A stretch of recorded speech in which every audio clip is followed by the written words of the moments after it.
professores, tudo bem com vocês? Dessa vez nós iremos continuar nossas aulas de bioquímica falando da água, que também é um composto inorgânico. Vamos lá? A água, ela é o composto inorgânico mais abundante da matéria viva. 3/4 da superfície da Terra é coberto de água. Tanto é que vários cientistas dizem que nosso planeta não deveria se chamar planeta Terra, e sim planeta Água. A água possui como fórmula química 2 moléculas de hidrogênio ligada a uma molécula de oxigênio. Só que essa ligação ela não vai ser linear.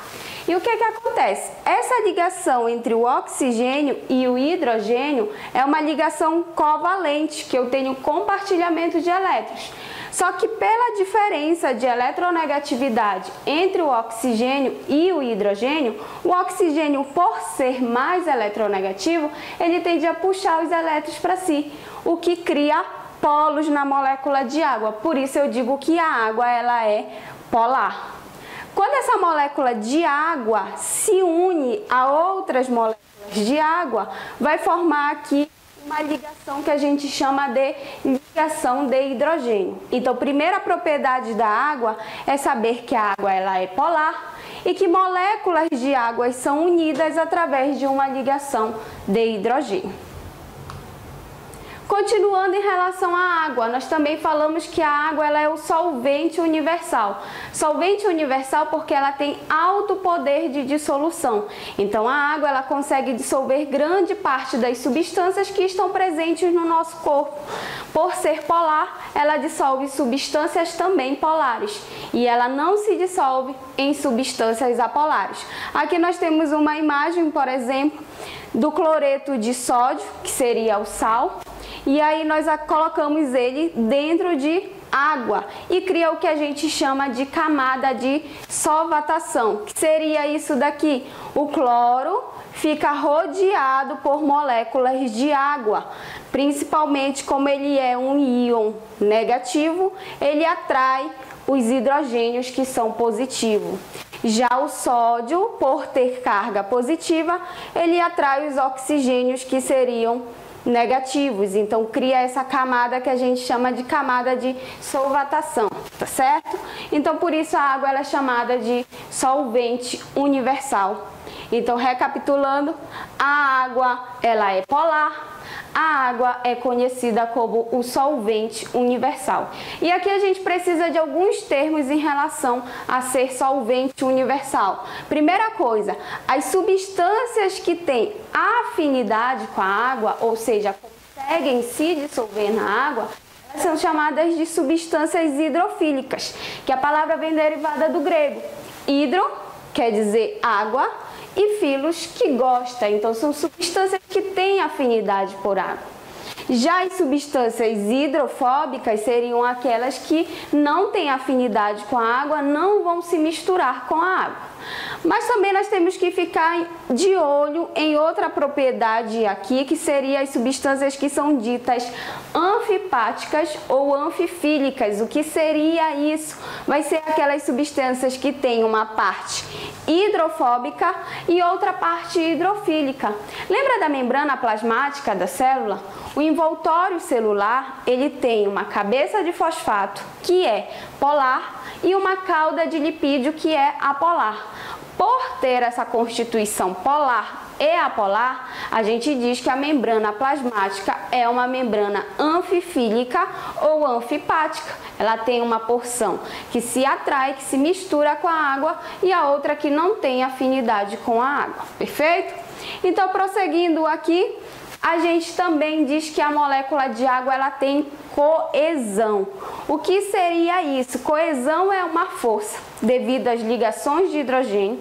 E essa força de coesão, o que é que vai acontecer? Ela vai provocar um fenômeno conhecido como tensão superficial.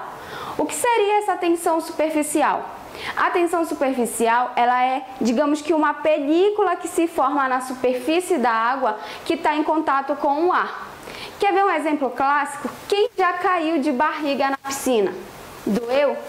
Com certeza doeu. Se você não sabe qual é a sensação cair de barriga na piscina, tenta fazer o teste para você ver, tá? E por que dói? Devido à propriedade de tensão superficial. Então, a próxima vez que você vê alguém caindo de barriga na piscina e a pessoa reclamar de dor, você vai falar que foi devido à tensão superficial da água, que é justamente essa película que vai se formar na água quando ela está em repouso, em contato com o ar. É isso que permite, por exemplo, que certos insetos consigam andar na água. É isso que forma gotículas também em certas folhas. Após a chuva, por exemplo, é comum nós visualizarmos várias gotinhas reunidas aqui na ponta das folhas, tá bom? Então, essa propriedade da água é chamada de tensão superficial. Outra característica da água é ter capilaridade. O que seria isso? A coesão, que é a força entre as ligações da molécula de hidrogênio, o que acontece? A força das ligações de hidrogênio da molécula de água formam a coesão, a força de coesão. E a água, ela também tem a adesão. O que seria a adesão? A água, ela consegue se aderir a superfícies e a substâncias polares. E juntos, adesão e coesão promovem um fenômeno conhecido como capilaridade, que é essa propriedade da água subir. Para que isso é importante? É importante, por exemplo, aqui para a condução de seiva. Pensa numa árvore que tira água e sais minerais do solo, né, em contato ali que está a raiz, para levar até as folhas. Como a árvore consegue isso? Dentre os mecanismos que permite essa subida da água seria a capilaridade, que é o fato da água se aderir a paredes de vasos e conseguir subir. Existe aqui um exemplo clássico, por exemplo, que eu pego aqui recipientes, coloco água e vidrarias de diferentes tamanhos. Quando eu mergulho esses vidros dentro desse recipiente, eu consigo perceber que a água ela sobe. E eu vou conseguir perceber muito mais que ela sobe quanto mais fino for esse recipiente, esse tubo, tá certo? Então a água ela também tem essa capilaridade. Outra propriedade da água é em relação à sua temperatura. Primeira coisa, a gente diz que a água ela tem um alto calor específico e esse calor específico dela é de 1 caloria gramas por grau Celsius. Mas relembra para mim, o que é calor específico? Calor específico seria a quantidade de calor que eu vou fornecer a uma substância necessária para que ela mude a sua temperatura. E a água, mesmo a gente fornecendo grande quantidade de calor ou ela perdendo grande quantidade de calor, ela não varia muito de temperatura. Então ela consegue absorver muito calor sem mudar a sua temperatura. Existe um exemplo aqui clássico que a gente consegue ver no nosso dia a dia, por exemplo, se nós formos à praia durante o dia, o que acontece? A areia está lá quentinha, fervendo, mas a gente entra na água, a água está geladinha. Já quando a gente vai à noite, a areia já é o contrário, ocorre a inversão. A areia ela já está gelada e quando a gente vai para a água ela está quentinha. Então a gente precisa ter em mente aqui que o calor específico da água ele é alto, ela apresenta um alto calor específico. Outra propriedade em relação à água é que no estado sólido ela é menos densa do que no estado líquido. Então, por exemplo, o gelo ele vai flutuar sobre a água.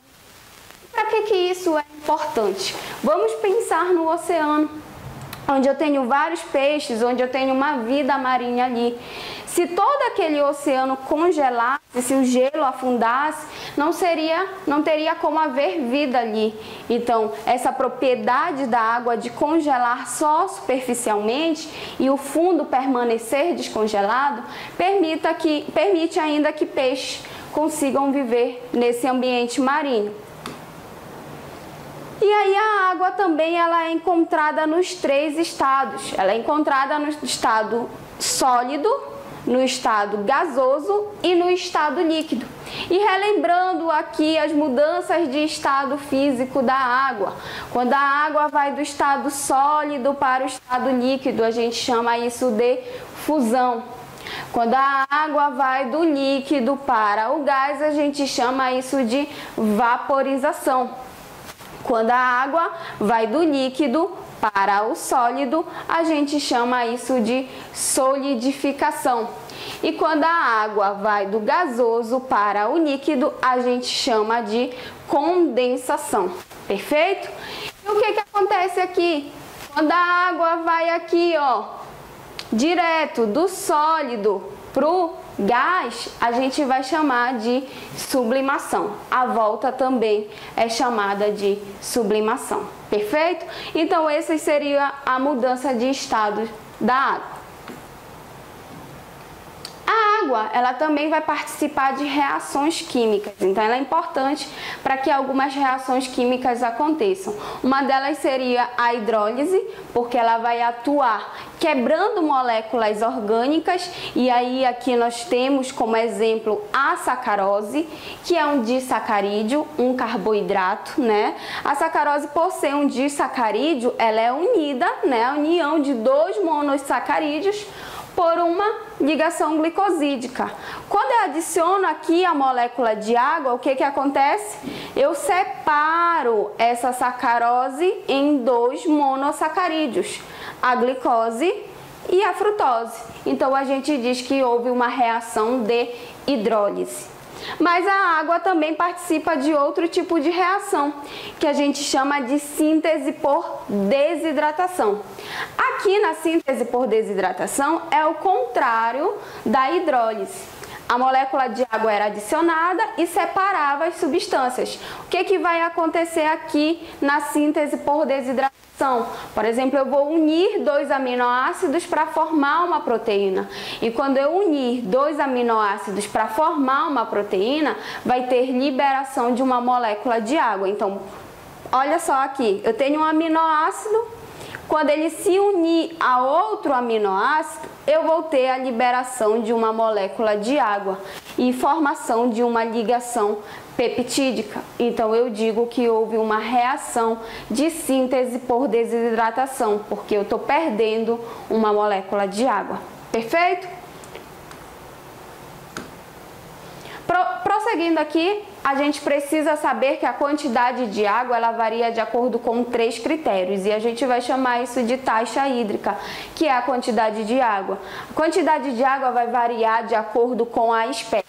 Então, espécies diferentes apresentam diferentes quantidades de água. É só pensar na água viva, por exemplo. Ela tem em torno de 90% de água. Quando eu comparo o ser humano, fica por volta de 70%. Então, a quantidade de água, ela varia de acordo com a espécie. Espécies diferentes têm diferentes concentrações, têm diferentes quantidades de água.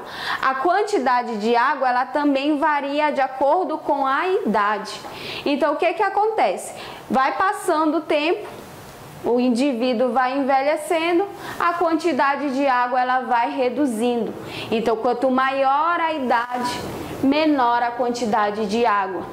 Um feto, por exemplo, aqui mostrado na imagem, tem 100% de água. Quando chega no idoso, essa quantidade de água ela cai pela metade. Então, a quantidade de água varia de acordo com a espécie, varia de acordo com a idade. Terceiro critério, a quantidade de água varia de acordo com a atividade metabólica do tecido ou do órgão. Quanto mais ativo for um tecido, mais água ele vai precisar. Quanto menos ativo for um tecido, menos água ele precisa. Aqui nós temos o sangue, por exemplo, usa em torno de 87% de água. Eu tenho o coração 75% de água, os pulmões 86%. Então, quanto maior a atividade metabólica, mais água aquele tecido ou órgão requer. Tá certo? Então, aqui, quantidade de água varia de acordo com esses 3 critérios. Agora chegou o momento de nós exercitarmos, vamos relembrar de tudo, lembrando que a água ela é uma substância polar, que ela é solvente universal, que ela tem alto calor específico, que ela tem tensão superficial, capilaridade, que a água ela varia de acordo com 3 critérios, como nós acabamos de ver. Mas é importante fazer o nosso exercício para fixar um pouco mais do conteúdo. Vamos lá? Então uma questãozinha aqui pra gente diz assim, que a água ela vai apresentar inúmeras propriedades, né, que são fundamentais para os seres vivos. Qual, dentre as características a seguir relacionadas, é uma propriedade da água de importância fundamental para os sistemas biológicos? Então, na letra A, ele diz assim, a água possui baixo calor específico?